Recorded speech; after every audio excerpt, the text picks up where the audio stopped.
Blood News Updates. Ako po si Cesar Soriano para ihatid ang nangungunang mga balita sa buong kapuluan ngayon.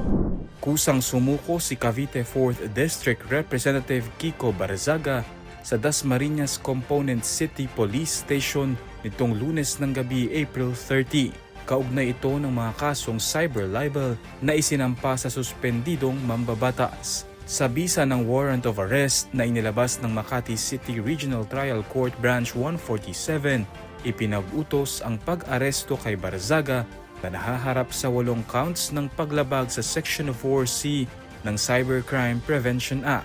Kalaunan ay pansamantalang nakalaya si Barzaga matapos makapagpiyansa ng 48,000 pesos sa kada bilang o kabuuang 384,000 peso.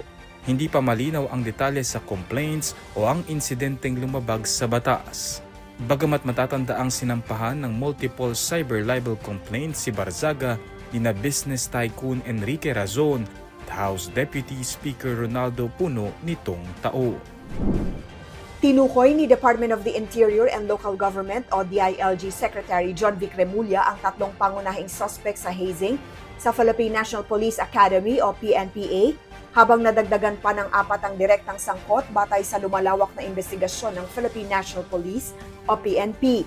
Nag-ugat ang kaso sa insidente noong April 3 sa Silang Cavite nang mahigit 20 kadete ang nagtamo ng matinding paso matapos umanong buhusan ng kemikal.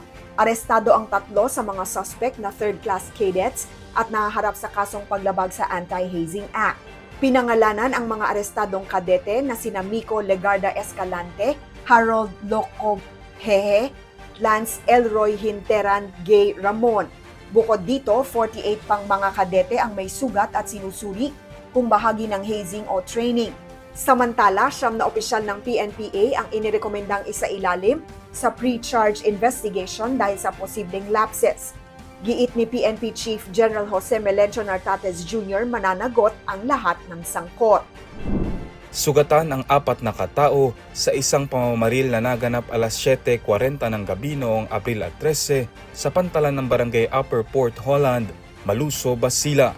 Kinilala ang ilan sa mga biktima na sina Benjar Jaji, 51 anyos, Jul Jaji, 38 at Aldasher Masdal, habang hindi pa tukoy ang isa pang lalaki.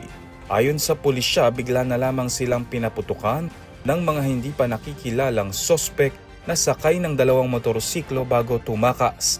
Agad na dinala sa pagamutan ang mga sugata. Patuloy ang hot pursuit operation ng mga otoridad sa mga sospek habang iniimbestigahan ang motibo ng krimen. Ako po si Cesar Soriano, kasama nyo sa bawat pagputo ng balita.